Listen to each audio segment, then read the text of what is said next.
우리 계시록 말씀 5장 1절부터 14절 말씀 우리 교대로 읽도록 하겠습니다. 형제자매 교대로 읽도록 하겠습니다. 화면에 부탁드리겠습니다. 먼저 형제부터 읽도록 하겠습니다. 시작. 내가 봄에 보좌에 앉으신 이의 오른손에 두루마리가 있으니 안팎으로 썩고 7인으로 봉하였더라. 또 봄에 힘있는 천사가 큰 음성으로 외치기를 누가 그 두루마리를 펴며 그 인을 떼기에 합당하냐 하나 하늘 위에나 땅에나 땅 아래에 능히 그 두루마리를 펴거나 보거나 할 자가 없더라. 그 두루마리를 펴거나 보거나 하기에 합당한 자가 보이지 않기로 내가 크게 울었더니 장로 중에 한 사람이 내게 말하되 울지 말라. 유대 지파의 사자 다윗의 뿌리가 이겼으니 그 두루마기와 그 7인을 떼시라 하더라. 내가 또 보니 보좌와 내 생물과 정도들 사이에 한 어린 양이 서 있는데 일찍이 죽임을 당한 것 같더라. 그에게 7뿔과 7눈이 있으니 이 눈들은 온 땅에 보내심을 받은 하나님의 7영이더라. 그 어린 양이 나와서 보좌에 앉으신 이의 오른손에서 두루마기를 취하시니라. 그 두루마기를 취하심에 내 생물과 24 장로들이 그 어린 양 앞에 엎드려 각각 검은 고와 향이 가득한 금대접을 가졌으니 이 향이 성도의 기도들이라. 그들이 새 노래를 불러 이르되 두루마기를 가지시고 그 인봉을 떼기에 합당하시도다. 일찍이 죽음을 당하사 각 족속과 방언과 백성과 나라 가운데서 사람들을 피로 사서 하나님께 드리시고 그들로 우리 하나님의 아버지께 나와 하나님을 삼으셨으니 그들이 땅에서 왕노릇을 하리로다 하더라. 내가 또 보고 들음에 보좌와 생물들과 장로들을 둘러선 많은 천사들의 음성이 있으니 그 수가 만만이요 천천이라. 큰 음성으로 이르되 죽음을 당하신 어린 양은 능력과 부와 지혜와 힘과 존귀와 영광과 찬송을 받으시게 합당하도다 하더라. 내가 또 들으니 하늘 위에와 땅 위에와 땅 아래와 바다 위에와 또 그 가운데 모든 피조물이 이르되 보좌에 앉으신 이와 어린 양에게 찬송과 존귀와 영광과 권능을 세세토록 들지어다 하니 함께 읽겠습니다. 내 생물이 이르되 아멘하고 장로들은 엎드려 경배하더라. 아멘. 예, 2020년 새해가 밝은 지 이제 딱 한 달이 지났습니다. 2020 숫자가 좋잖아요. 그래서 제가 지난번 말씀에 2020이라는 거에 기대하는 마음을 가지고 곱하기도 하고 더하기도 해갖고 놀라운 비전이 우리 교회에 있다라는 선포를 했던 적이 바로 한 달 전 이야기였습니다. 예, 얼마나 비전이 크면 저렇게 기쁨으로 막내도 저렇게 얘기하겠습니까? 예, 비전의 한 해가 시작된 거가 한 달이 됐어요. 그런데 말이죠. 새로운 비전과 희망으로 한 달이 시작된 건 맞는데 지난 한 달의 삶을 보면 전혀 그렇지 않습니다. 지난 한 달 동안 있었던 사건들이 엄청났어요. 첫 번째, 지금 우리나라가 지금 난리죠. 예, 중국 우한에서 시작한 신종 코로나 바이러스가 중국, 한국, 일본 그리고 아시아권과 전 세계를 강타하고 있습니다. 어제 기준으로 258명이 사망했고 확진자가 11,000명을 돌파했다고 알려져 있습니다. 그리고 이게 너무 오래전 이야기처럼 느껴지는데 이란과 중국 사태가 올해 얘기예요. 올해 얘기. 특별히 우크라이나 항공기가 피격된 사건이 저는 작년인 줄 알았어요. 순간적으로. 하도 오래됐는데. 근데 그게 1월달에 있었던 일이에요. 1월달. 그래서 176명이 사망했죠. 실수로 그랬다라고 알려져 있습니다. 아직까지도 그게 계속 진행 중입니다. 그리고 터키 동부에 큰 지진이 있었어요. 하도 큰 일들이 많으니까 지진 정도는 그냥 흔히 있는 일이야. CNN 보도에 의하면 36명 사망했고 한 1,600여 명이 부상당한 걸로 알려져 있습니다. 그리고 여기 호주에 오신 분들이 좀 계신데 호수의 불은 도대체 언제 끝나는 거죠? 아니 비가 내렸는데도 안 꺼져. 아니 신기해요. 지금 도대체 언제 그 호주 산불은 끝이 납니까? 그래서 지도가 있더라고요. 봤더니 아직도 이렇게 많이 좀 사그라들겠지만 여전히 불이 타고 있는 게 호주 산불입니다. 전 세계가 난리죠. 중국, 터키, 이란, 미국, 호주. 좀 어느 나라 가면 좀 우리가 마음 편하게 행복하게, 화목하게 살 수 있을까요? 한 지리산 쪽에 들어가 있어야 되나? 아, 맞아요. 목사님 계신 진성. 이 정도. 아, 외율이지만 원래 살았던 진성. 거기가 나을까요? 나쁘지 않습니까? 예. 근데 이런 상황이 급박하다면 우리가 어떤 행동을 할지 되게 잘 몰라요. 지금 보면 우한에 그 사건이 일어나서 거기서 한국으로 넘어오신 우리 교민들 보면은 그렇게 도시가 이게 막히고 될 때 우왕좌왕 어찌해야 될 바를 모르고 거기 우한시에 계셨던 관리자나 이름들 우왕좌왕 하면서 어떤 의사결정을 내서 어떻게 해야 이 난국을 돌파할 수 있을지 되게 모르는 것 같더라고요. 근데 저희 경험에도 보면은 제가 전에 제주도에 3박 4일 동안 갇힌 적이 있었어요. 갇힌 적이 보니까 한번 예상치 못한 사건이 일어나니까 다들 우왕좌왕 하면서 소위 말해서 뭐 혼란의 급속도로 빠지는 것들을 제가 목도하게 됩니다. 아, 그렇구나. 마지막 때 이런 일이 비일비재하게 일어날 텐데 이렇게 혼란스러운 상황이 일어난 것이 흔히 일어날 일처럼 일어나겠구나. 그러니까 이런 일들이 어쩌다 한번 일어나는 게 아니라 자주 생길 것 같은 느낌들을 받는 거예요. 여러분들도 그렇게 느끼시나요? 그럼 이럴 때 필살기 탈출구 비법이 무엇일까? 그 말씀이 오늘 여기에 있다는 것입니다. 그게 어디에 있느냐? 바로 하나님의 말씀에 있다. 계시록 말씀에 있습니다. 아멘. 세상이 흔들릴수록 흔들리지 아니하고 오직 여호와 하나님을 바라볼 때 호랑이 굴에 잡혀가도 살아날 구멍이 있다. 그 살아날 구멍이 바로 여호와 하나님께 있다 라는 것이 오늘 설명입니다. 따라서 하나님께서 일부러 이런 상황들을 허하시는 것 같아요. 수많은 사람들이 막 우왕좌왕 흔들리고 그럴 때 여기가 답일까 가보고 저기가 답일까 가봤지만 그거 다 답이 아니라는 거예요. 오직 답은 여호와 하나님께 있다. 그게 하나님의 계획이신 것 같아요. 아멘. 지난번에 우리가 계시록 4장 이야기를 보면 요한이 하나님의 부르심을 받고 하늘로 올라갔더니 하나님의 보좌가 아주 권위 있게 있고 24장로와 천사들이 하나님을 찬양하는 장면에 감동을 받았어요. 세상 권력이 다 로마 거라고 좀 낙심하고 있었는데 놀라운 하나님 나라의 보좌를 딱 보고 엄청나게 감동받고 지금 이 세상에 로마 아니면 다 끝날 것처럼 느꼈지만 그거 아무것도 아니구나 라는 깨달음이 와서 엄청나게 기뻤어요. 그게 계시록 4장에 나온 이야기죠. 그 요 대목에 대해서 이제 궁금해져. 좋아, 이제 니들 다 죽었어. 로마 이거 별거 아니야. 하나님 나라 최고야 라고 다 기분 좋았는데 이제 궁금해지는 거죠. 그러면 앞으로 어떻게 되지? 앞으로 역사가 어떻게 되지? 앞으로 우리 인생은 어떻게 되지? 그 이야기가 오늘 계시록 5장부터 풀어질 이야기입니다.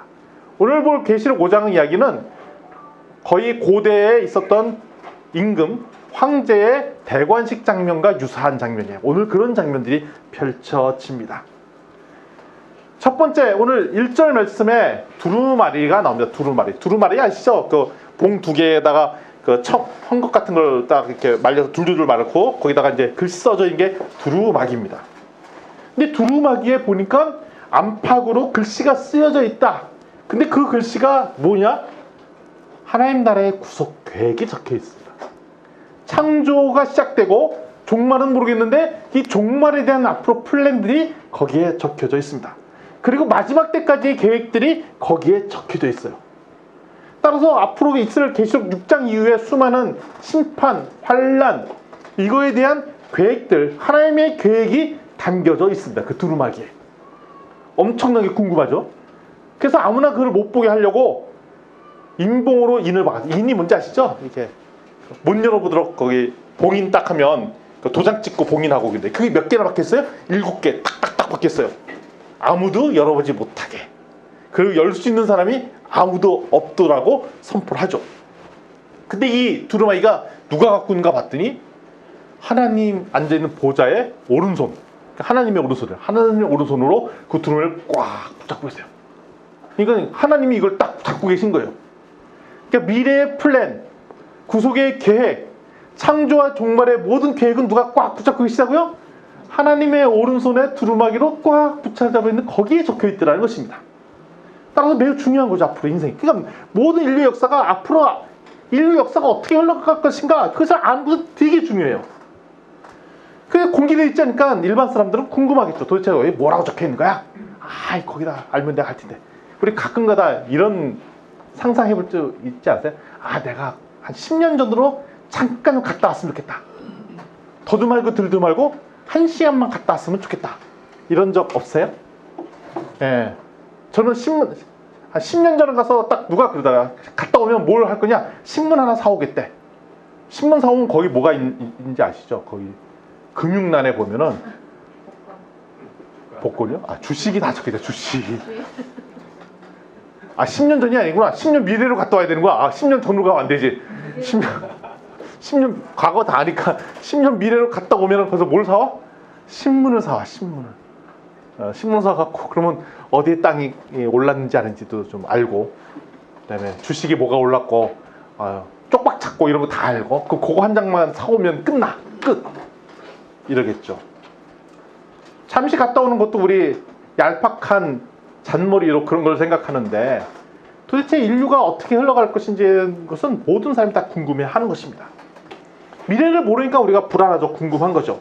우리가 인생의 미래를 모르니까 불안하니까 자꾸 돈도 모으는 거고, 불안하니까 자꾸 공부도 하는 거예요. 아니, 뭐 공부하면 지혜가 높아지고 뭐 배양이 되고 뭐 이런 게 아니라, 아니, 공부를 더 시키는 게 뭐냐? 불안하니까 우리 자식, 너 커서 뭐가 되려고 그래? 공부 좀 해. 왜 공부 안 하고 하면 사람 돈을 못 할까 봐 불안하니까 자꾸 공부를 시키려고 하고, 없는 돈에 과외도 시키려고 하고, 막 그런 이유가 뭐냐면 불안하니까 사람들에 대해서 자꾸 투자를 하고 돈도 모으려고 하고 뭐 그렇습니다. 그러니까 모든 사람들이 다 궁금한 게 뭐냐면 미래가 어떻게 될지가 엄청나게 궁금한 겁니다. 요한은 하나님 말씀에 따라 살았는데 미래가 궁금하죠. 도대체 예수 그리스도를 따라 사는 삶을 살았는데 이러면 우리가 잘하고 있는 것인지 못하는 것인지 궁금합니다. 모든 사람이 다 궁금합니다. 그런데 이 플랜은 하나님께서 아무나 열어보도록 하지 않게 막아놓으셨어요. 다니엘서 12장 4절에 봐도, 제가 읽어드리겠습니다. 다니엘아, 마지막 때까지 이 말을 간수하고 이 글을 봉함하라. 하나님의 구속사역에 대해서는 일부 소수의 사람들한테만 허용되고 다 봉함으로 막아놓았어요. 마지막 때까지 하나님의 구속계획은 잘 봉함되고 열지 말라고 하십니다. 따라서 계시록 말씀이 이게 어려워 보이는 이유 중에 하나는, 일반 사람이 읽으면 믿음의 눈으로 아니면 하나도 무슨 뜻이 해석이 안 돼. 계시록 읽으면 읽을수록 아무것도 해석이 안 돼. 그렇지만 믿음의 눈으로 예수 그리스도를 통로 삼아 계시록을 보면 그때서야 보여요. 사단도 읽어도 도대체 뭔 말인지 몰라. 세상 사람들이 보면 더더욱이나 모를 말이 계시록 말씀이에요. 왜냐하면 세상 사람들에 허용된 글이 아니기 때문에 그렇습니다. 이때 천사가 중요한 질문을 던집니다. 뭐라고 던지냐면, 도대체 누가 두루마리를 펴며 그 인을 떼기에 합당하냐? 이게 되게 중요한 말이에요. 2절에 뭐라고 되어 있냐면, 누가 두루마리를 펴며 그 인을 떼기에 합당한 자입니까? 라고 물은 건 뭐냐면, 앞으로 인류의 인생의 나머지 부분들이, 역사의 나머지 부분들을 열쇠를 열 그 키맨이 누구냐고 물어본 거예요. 누가 이 솔루션을 가지고 있는 사람이냐라고 묻는 거예요. 바로 하나님의 구속계획의 플랜에 누구한테 열쇠를 가지고 있느냐고 물어보는 거예요. 근데 보니까 이 열쇠를 열 사람이 세상을 아무리 찾아봐도 없더라라고 돼 있어요. 근데 이거는 되게 중요한 포인트입니다. 우리는 수많은 사람들이 나머지 인생의 플랜이 나한테 있다고 얘기했던 사람들이 있어요. 그게 다른 종교들이죠. 불교는 어떻게 이 열쇠를 풀 수 있냐? 참선과 수행을 통로 삼아 구원에 이룰 수 있다라고 했죠. 그래서 참선을 하라고 그러고, 돌을 닦으라고 그러고, 선한 일을 하라고 그러고 막 그럽니다. 그리고 특별히 힌두교에서는 좋은 일을 계속 반복하면 윤회와 윤회를 거쳐서 결국은 좋은 사람이 되고 구원을 얻을 수 있다고 얘기합니다. 좋은 일입니다. 미래될 풀 열쇠를 나한테 달려있다고 얘기하는 것이죠. 그리고 무슬림은 뭐라고 합니까? 이슬람교는 마호메트의 그 솔루션이 있다라고 얘기를 하는 거고, 이도저도 종교를 없는 사람들은 최근에 가장 핫한 것은 뭐냐면 기술에 그 힘이 있다라고 얘기하잖아요. 요즘 나오는 영화들 보면 다들 재밌어요. 영원한 생명에 답을 내려고 노력하죠. 트리센던트인가 그 영화를 보면 막 그렇잖아요. 머리에 있는 머리를 스캐닝 해갖고 컴퓨터에 업로드를 해.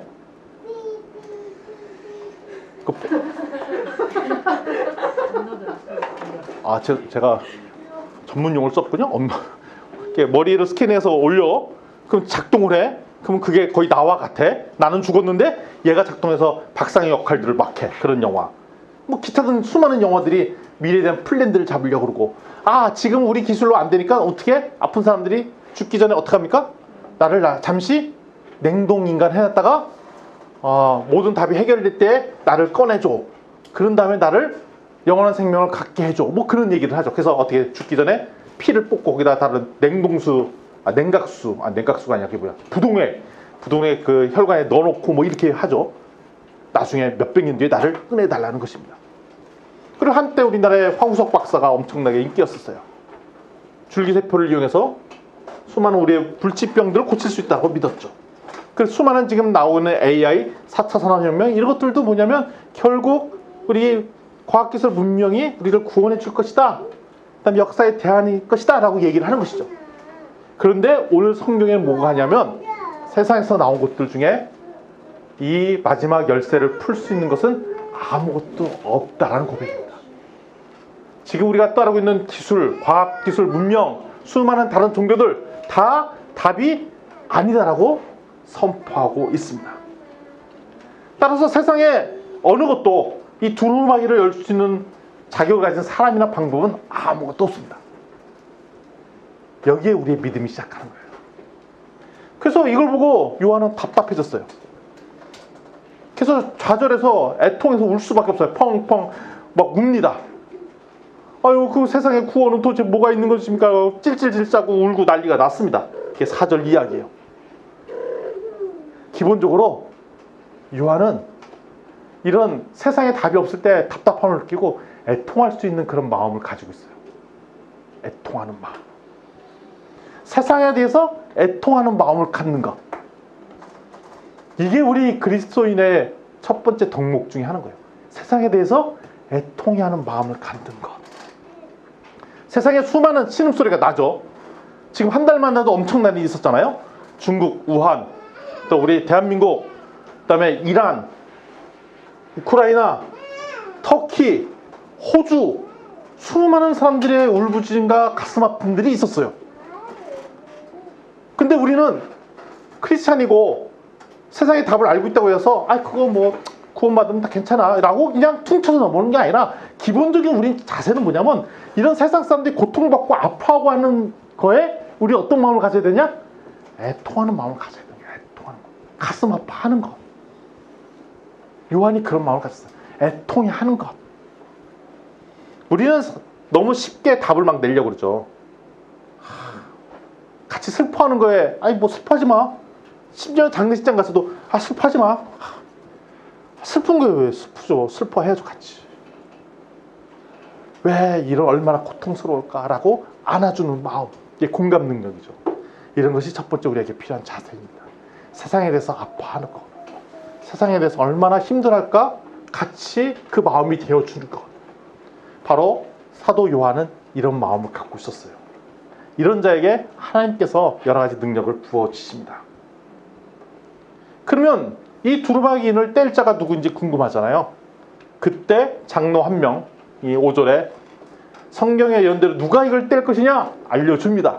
유다 지파의 사자이자 다윗의 뿌리, 이자가 승리하신 이자가 떼실 거다라고 예언을 해줍니다.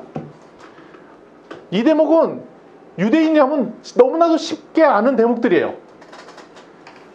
유다 지파의 사자라는 말은 그 창세기 49장에 야곱이 했던 이야기죠.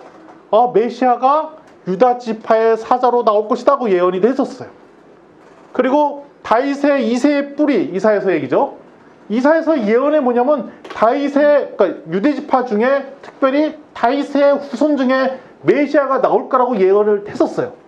우리는 알죠. 그 예언자가 예언으로 왔던 사람이 바로 예수 그리스도라는 걸 알죠. 바로 그 예수 그리스도로 말미암아 이 두루마기의 봉인을 뗄 자라고 얘기를 하고 있습니다. 따라서 방금 전에 읽었던 성경 구절의 핵심은 뭐냐면 이 세상의 미래의 역사를 열어서 보여줄 그 키맨이 누구냐? 예수 그리스도라는 거예요. 따라서 우리가 마지막 때 답이 AI, 뭐 기술, 다른 종교, 다른 솔루션, 수많은 것들에 모든 사람들이 마음을 뺏겨 다 거기에 집중, 투자도 하고 관심도 두고 막 그러는데 성경에서 뭐라고 그러냐면 마지막 때를 열 유일한 키를 가지고 있는 열쇠 가진 자가 누구냐? 봉인을 뗄 자가 예수 그리스도 라고 말씀하세요. 그러니까 우리가 예수님을 믿는 거예요. 아멘. 예수님을 믿으면 미래가 보장되어 줘요. 왜? 미래를 열 자니까. 그러니까 미래를 알게 해주는 자가 바로 예수 그리스도라고 말씀을 하고 계십니다. 근데 6절에부터는 이상한 얘기를 하십니다. 근데 그 자가 어린 양인데 죽은 것 같더라라고 얘기하면 죽었던 자 같더라라는 표현이 나옵니다.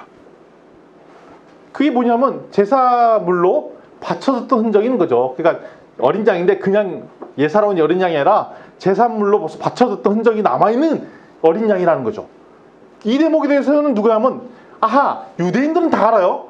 유대 지파의 사자 이새의 뿌리, 다윗의 이새의 뿌리에서 메시아가 나올 자라는 건 아는데 그 메시아가 예수님이라는 사실은 동의 안 하거든요. 유대인들은 예수 그리스도의 제자들만 동의하는 상황이죠. 그런데 어린 양이라는 표현은 바로 예수 그리스도를 따랐던 사람들은 예수님께서 어린 양처럼 십자가에 대신 돌아가셨다는 것을 인지하고 있어서 그 메시아가 유다 지파의 사자이자 다윗의 뿌리, 이새의 뿌리로 나온 그 자가 바로 예수 그리스도라는 것을 다시 알려주는 거예요. 하늘나라 갔더니 그 다윗의 뿌리이자 유대 지파의 사자로 왔던 분이 누군가 봤더니 나랑 동고동락 같이 했던 그분이야. 누구? 어린 양 예수. 돌아가셨던 그 어린 양 예수. 십자가에 못 박혀 돌아가신 그 예수님이 바로 그 열쇠를 봉인을 떼고 있는 장면을 보고 엄청나게 감격을 받습니다. 근데 그 예수님 어린 양 예수가 7뿔도 있고 참 독특한 양이죠. 뿔도 있고 그 다음에 뭐도 있냐면 7눈도 있어요. 그 다음에 7 영이 함께 있습니다. 그러니까 성령님과 함께 계세요. 하늘나라의 보좌에 하나님 보좌가 있고 그 옆에 예수님 어린 양 예수가 계신데 거기 옆에 같이 성령님이 함께 계신다는 것을 알게 됩니다. 그러면서 어린 양 예수께서 하나님 보좌의 오른손에 있었던 그 두루마기를 딱 취합니다. 하나님에 있는 두루마기를 가져오죠. 누가? 어린 양 예수가 가져옵니다. 그게 뭐냐면 하나님의 계획을 오픈할 자가 예수님이라는 거죠. 여기에 신비와 딜레마, 모순점이 존재해요. 승리자인데 승리자가 죽어요. 승리자이자 죽는 자예요. 당시 이스라엘 사람한테는 잘 납득이 안 돼요. 승리자면 막 권력을 가지고 막 그래야 되는데 죽어버리잖아요. 물론 야곱의 예언, 이사야의 예언대로 오신 예시야가 어떻게 어린 양처럼 죽어버릴 수 있느냐, 예수처럼 십자가에 못 박혀 죽을 수밖에 없느냐, 그게 납득이 잘 안 되는 거죠. 그 지금까지도 유대인들이 안 믿고 있는, 그러니까 수많은 이스라엘의 유대인들이 안 믿잖아요. 그게 동일하게 여전히 풀리지 않는 비밀이라는 거예요. 근데 하나님께서 하나님의 아들인 예수를 세상에서 죽게 내버려 두신 이유는 오히려 이 모든 책임이 사단에 있고 사단의 권세에 눌려있던 수많은 전 세계의 백성들을 한 번에 데려오시려고 이 전략을 짜신 거잖아요. 봤잖아요. 봐라. 어쭈 이거 봐라. 네가 내 아들 가져갔네. 하나님 입장에서는 사람 보고 네가 내 아들 가져갔네. 좋아. 이제는 네가 붙잡고 있던 우리 백성들 다 내놔. 당당히 요구하신 거죠. 다 데리고 왔는데 예수님은 사셨어. 다시 부활하셨어. 이걸로 세상 모든 것을 끝내버리는 놀라운 하나님 나라의 계획을 계시록에 숨겨두시고 이 말씀을 하신 겁니다. 따라서 이스라엘 민족의 입장에서 볼 때는 승리하고 전쟁이 이거 계속 권력을 가져야 승리할 거라고 느꼈는데 최고의 가장 강력한 수 어린 양 예수. 사단으로 하여금 죽도록 내버려치고 하나님을 네가 죽였잖아. 이제 네가 갖고 있던 모든 것 다 내놔. 그리고 한 방에 역전시키는 놀라운 이 전략을 사용하신 거예요. 이 방법은 세상 사람들이 세상을 이기는 방법과는 전혀 달라요. 힘으로 이기는 거는 우리 구약 때 다 해봤잖아요. 이스라엘 민족을 하나님께 하시면 승리하고 안 하면 떠나고 이 방법들이 막 써봤어요. 구약 이스라엘 내내. 근데 이 방법에 한계가 있다는 걸 알잖아요. 이스라엘 민족이 다른 우상 섬기는 나라와 전쟁을 해서 대결에 싸우지만 그 일시적이잖아요.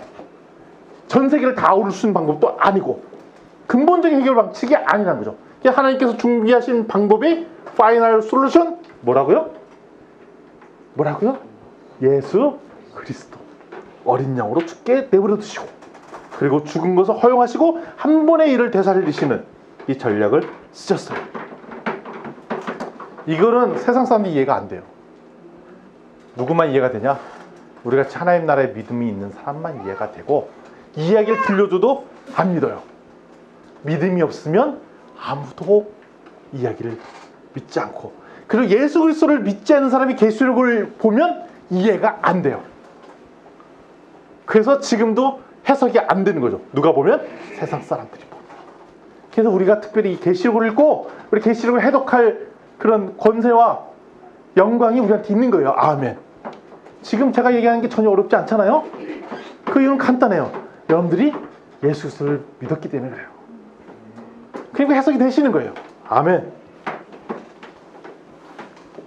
그런데 이제 8절에 보면 네 장로와 24 장로가 계시고 찬양과 경배를 합니다. 그래서 9절에 이렇게 얘기합니다. 이늘때기에 합당하신 분이시다 라고 얘기를 하십니다. 근데 9절에 예수 그리스도가 어떤 분인가 다시 한번 설명하죠. 뭐라고 되어 있죠? 죽임을 당하사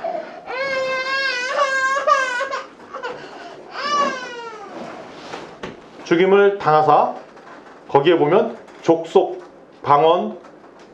방언과 백성과 나라를 피를 사셨다는 장면이 나옵니다. 우리 자식 쓰는 얘기죠. 족속, 방언, 나라, 백성, 나라 피를 사셨어요. 그 모든 백성을 얘기하는 거죠. 다 사오신 거예요. 한 번에. 예수님 왜 죽음으로 말미암아 그리고 다시 사심으로 말미암아 하나님께서 그 피로 대신 야 너 내 아들 죽였잖아. 하나님 아들 죽였잖아. 대신 다 내라. 누구 내나? 족속, 방언, 백성, 나라. 그러니까 모든 나라의 백성들 다 내 거로 다시 줘. 또 잠시 니들을 가져가서 데려가서 막 했지. 해코지했지. 아니야 이제 네 거 아니야. 다 내 거야. 라고 완전히 데려오신 거예요. 아담 이후에 아담의 타락 이후에 사단에게 내어줬던 생명을 열방의 백성의 생명을 예수 그리스도의 대신 죽으심으로 말미암아 한꺼번에 다 사오셨어요. 누가? 하나님께서. 그래서 예수 그리스도의 죽으심 이후로 전쟁은 끝난 거예요.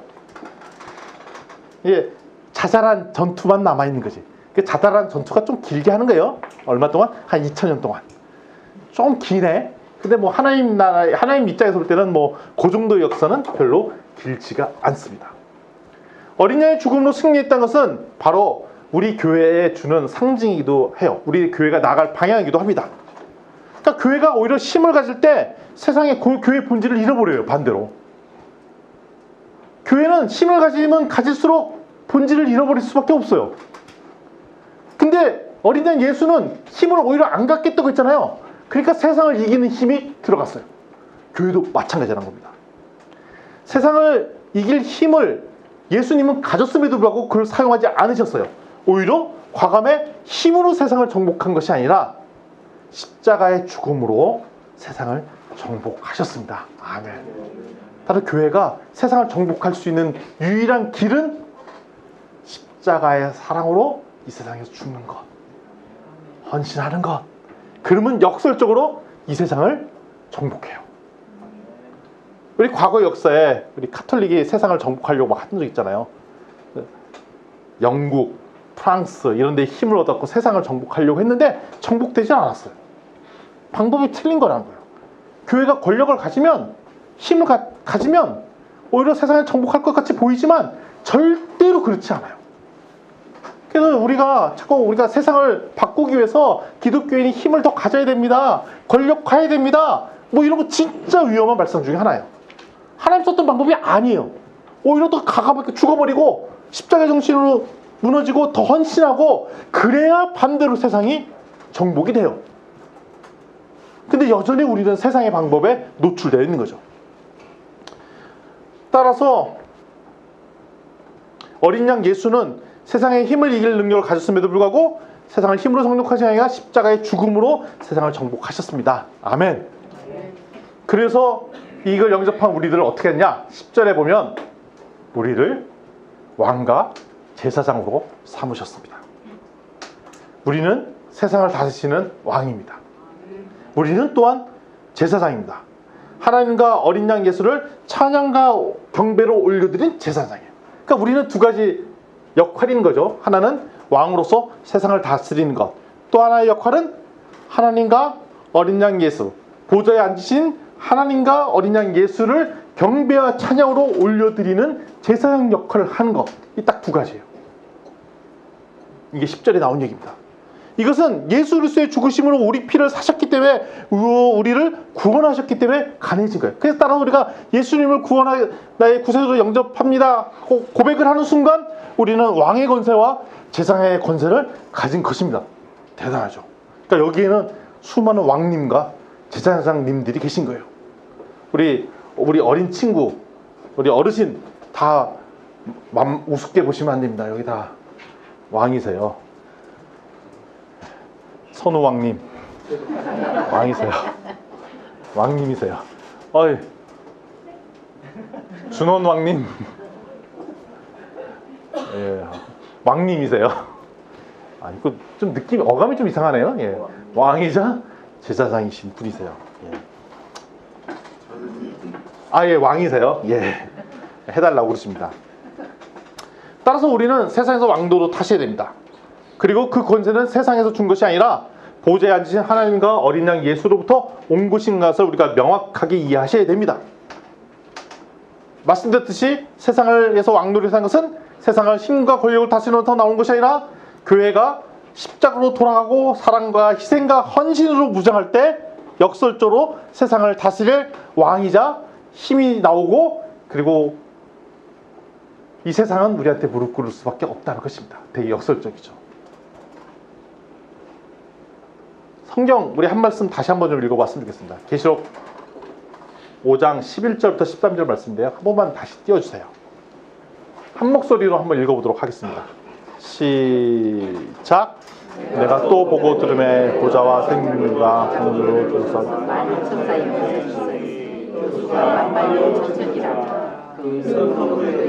죽임을 당하신 어린 양은 능력과 힘과 지혜와 영광과 찬송을 받으시기에 합당하더라 하더라.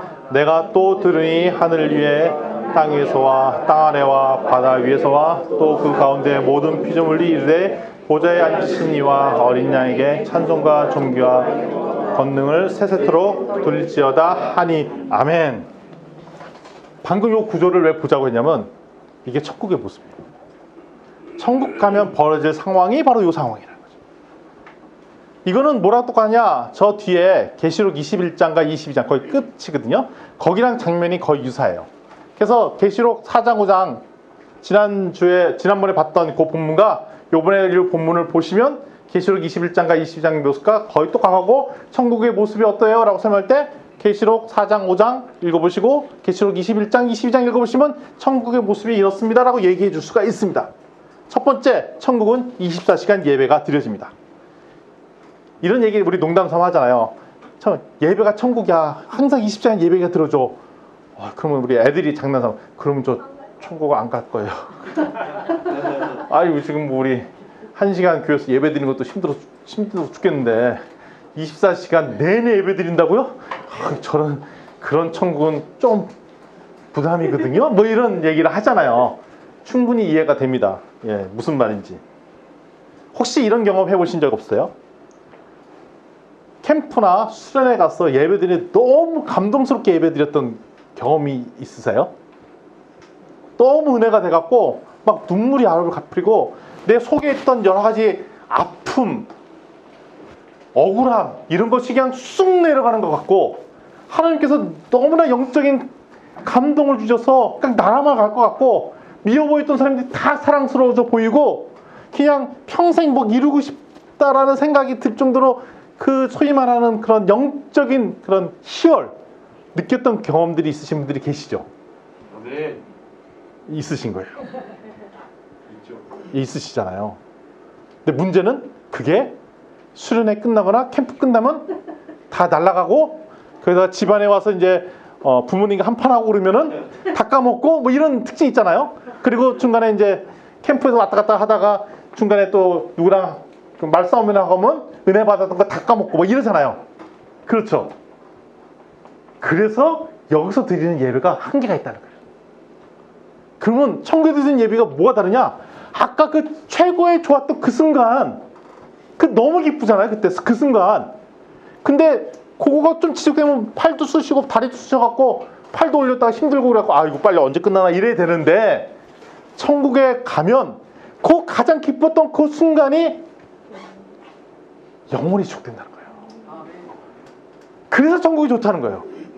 그러니까 예배도 지금 이 땅에서 드리는 예배는 너무 힘들어.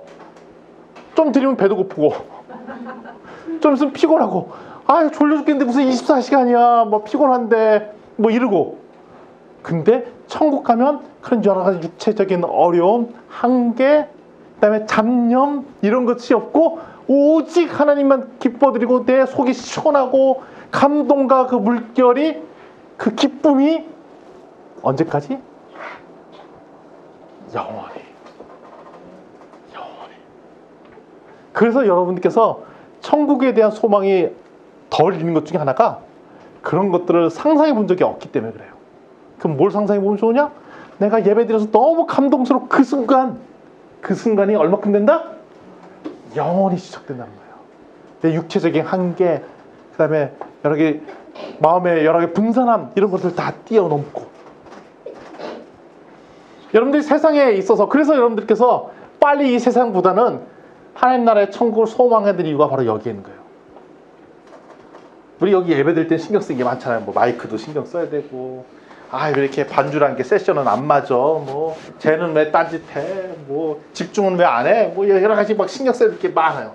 그리고 전에는 여기서 예배드리다 보니까 저 위층에서 아저씨가 막 내려와서 봤어. 도대체 이 사람 뭐 하는데 와갖고 여기서 시끄럽게 하고 가나 뭐 이것도 보고 가고 뭐 신경 써야 될 게 많아요. 우리 전에 보면 저기서 학교에서 예배드릴 때면 시끄럽게 한다고 뭐 엘리베이터에 이러면 니네 안 좋다고 막 이렇게 경고 그 문자도 받고 막 그랬잖아요. 그러니까 세상에서 예배드리는 거는 이렇게 신경 쓰고 눈치 받을 게 되게 많이 있어요.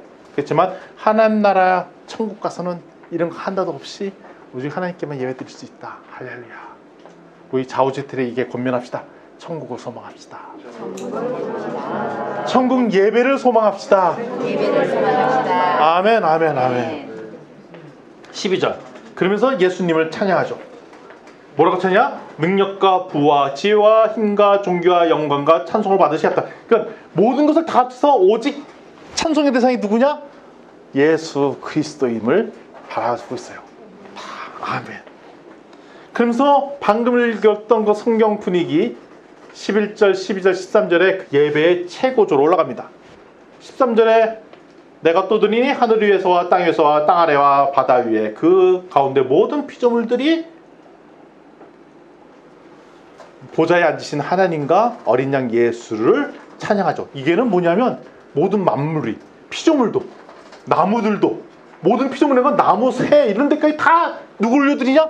요 하나님 그리고 어린 양 예수를 올려드린다는 얘기예요. 그전에 사람만 예배드리는데 나무들도 예배드리는 것 같다는 거죠. 우리 간혹가다 이제 저는 이제 영적으로 예민하지 않는데 어떻게 영적 예민하신 분들은 어디 예배드리다 보면 나무들도 하나님께 경배하는 것 같더라 뭐 이런 간증들을 들을 때가 있어요. 그러면 나무가 예배를 한다고? 도대체 이게 뭐야? 뭐 이렇게 아니 동물들도 막 예배 드리는 것 같고 하늘의 새도 예배를 드리는 것 같고 뭐 이런 얘기를 들은 적 있으시죠? 아니, 또 우리 몇몇 자매님들은 또 그런 레벨에 되신 분도 계신 것 같고 예 아닌가요? 예. 뭐 그러신 분들 있죠. 근데 사실 잘 이해가 안 되죠. 뭔 말이야? 근데 그게 근거 없는 얘기가 아니라는 거예요. 계시록 말씀에 보면 천국에 가면 자연 만물도조차도 그냥 들풀조차도 하나님을 경배하고 이른다는 거예요. 할렐루야. 모든 피조물들이 다. 이런 엄청난 분위기에 여호와 하나님을 올려드린 상황이 천국에 드신 예배예요. 이럴 때 우리의 모든 근심은 떠나가고 기쁨이 하늘을 찌르고 다 사랑스러워 보이고 감동이 몰려오는 그 순간이죠. 그것이 천국 나라에서 영원히 지속된다는 것입니다. 이것이 영원히 지속될 때 하나님과 함께 동고동락하는 것. 따라서 우리는 계시록 마지막 구절에 되면 새하늘과 새 땅에 대한 얘기 하잖아요. 바로 새하늘과 새 땅의 정의는 뭐냐면 하나님과 그 아기 어린 양 예수를 찬양하는 그 왕의 보좌를 찬양하는 그것이 새하늘과 새 땅의 시작입니다. 그러면서 자연스럽게 예배자가 변모하시는 장면들을 봅니다. 어떻게 예배자가 바뀌냐면요, 계시록에 처음에는 네 생물이 하나님을 경배해요. 그러다가 24장로가 경배해요.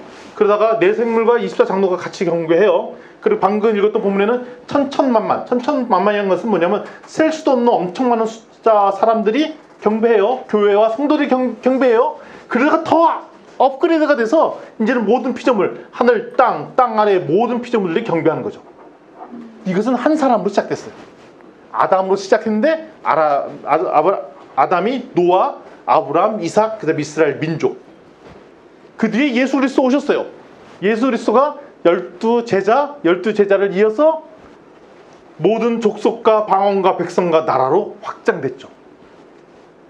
시작은 한 사람이었지만 결국 모든 민족으로 나아갔습니다. 같은 맥락이죠. 모든 족속과 방언과 백성과 나라 중에 바로 하나님께서 우리 대한민국을 택하신 거고, 특별히 우리 교회 예수 어린 양 교회를 하나님께서 택하신 것입니다. 아멘.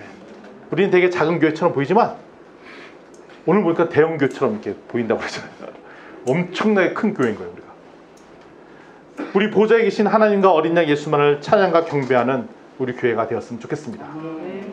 이걸 말미암아 세상을 다스릴 엄청난 영적 권위와 그다음에 제사장의 역할을 우리가 부여받은 것입니다. 그러니까 우리가 다른 건 놓쳐도 놓치지 말아야 될 것 딱 한 가지, 여호와 하나님과 어린 양 예수의 보좌를 찬양과 경배로 올려드리는 것, 거기에 무릎 꿇는 것. 그러면 우리한테 하나님께서 권능을 주시고, 우리는 또 그러면서 이 세상을 바라볼 때 항상 수많은 사건 사고들 올 때 애통한 마음을 가져야 됩니다. 우한 지역에 있는 우리 교포 넘어왔죠. 이분들에 대해서 애통한 마음도 가질 뿐만 아니라 지금 고통받고 있는 중국 백성을 위해서도 기도해야 돼요. 고통받고 있으니까. 우리 작은 교회지만 하나님과 예수 그리스도를 높이는 이 교회가 계속 이런 열방의 수많은 사건들에 같이 가슴 아파하고 같이 고민하고, 그러면서 우리 한 사람씩 보내는 거죠. 우리 몇 명 지체들 가 있잖아요. 그리고 여기 계신 분들, 최근에 갔다 오신 분들도 계시잖아요. 좀 이따가 그런 간증들을 나눌 거잖아요. 이건 특별하기 때문에 나누는 것이 아니라 우리가 당연히 해야 될 일이기 때문에 그냥 나누는 거예요. 우리 항상 우리의 삶이라. 그 왔으면 어떻게 바톤 터치해야죠? 그럼 다른 사람 또 가고 계속 이것들이 선순환한다는 구조가 우리 교회의 모습이죠. 아멘. 그래서 우리에게는 생각보다 엄청난 큰 능력이 있습니다. 그건 우리가 뛰어나고 잘나서가 아니라 바로 우리의 내주에 계신 여호와 하나님 예수 그리스도가 함께 계시기 때문에 이런 일이 가능한 것입니다. 아멘. 우리 하나님 나라를 소망했으면 좋겠습니다. 하나님은 놀라운 일들을 수행하실 것입니다. 우리는 보잘것없어 우리에게 능력이 없어 보이지만 그것이 아니라 나는 아무것도 할 수 없습니다. 오직 예수 그리스도만이 나의 구세주이십니다라는 고백하는 순간 나는 세상을 다스릴 왕이자 또한 오직 하나님만 올려드리는 제사장의 역할들을 감당할 수 있을 것입니다. 올해 2020년도에는 우리 예수 어린 양 교회가 놀라운 부흥이 있었으면 좋겠습니다. 열방을 다 주시옵소서. 이 세상의 모든 고통을 주님께서 아시는 주님께서 대안을 예수 그리스도로 보내주시옵소서 하고 선포하고 기도하는, 그래서 이런 기도하는 자들이 차고 넘쳐서 24시간 계속 예배드리고 이런 교회가 우리 교회가 되었으면 좋겠습니다. 아멘.